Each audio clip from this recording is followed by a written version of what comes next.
Today marks 250 years since the hymn Amazing Grace was first performed. The words were written for a New Year's Day service in a small church in Buckinghamshire. Well, now a museum calling for people across the globe to join together to create one of the biggest sing-alongs ever undertaken, as Harry Farley reports.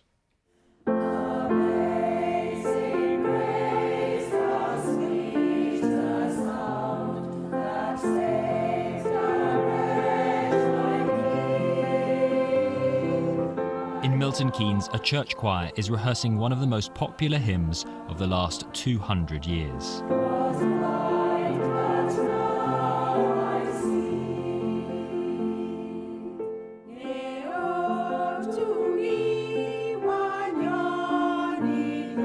I first heard it in Gikuyu, in my language, and it's a song of redemption, a song that says anybody can come as they are, that God loves me regardless, and the way it comes out through in my language is just like, I feel special.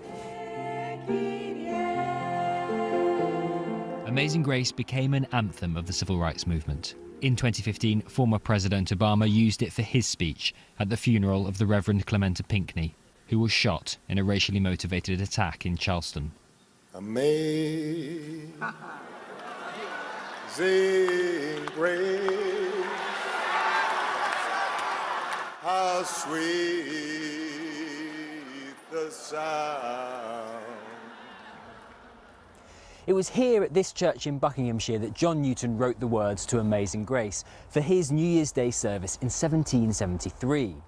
Before joining the priesthood, Newton was notorious as the captain of several slave ships. In barbaric conditions, he transported people from West Africa to be sold in the Caribbean before he had what he said was a dramatic conversion. The local museum in Olney is hosting an exhibition to mark the anniversary. It's all about hope. And you look at the words of John Newton, he talks about the desperate situation of his life and how he ultimately found grace. And to me that says that however bad life may seem, there's always hope that you can turn it round. And I think therein, for a large part of the population who aren't even particularly religious, that for them has a meaning.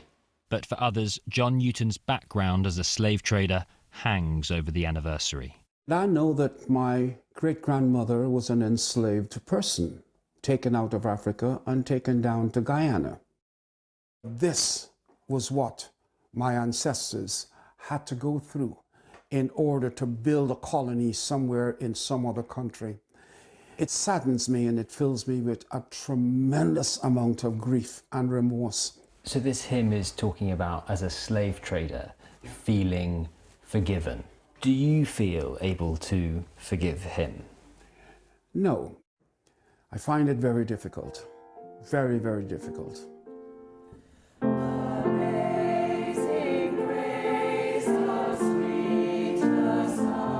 250 years on, this hymn's themes of forgiveness and grace are as challenging as ever. Harry Farley, BBC News. A lovely gentle start to 2023, beautiful hymn.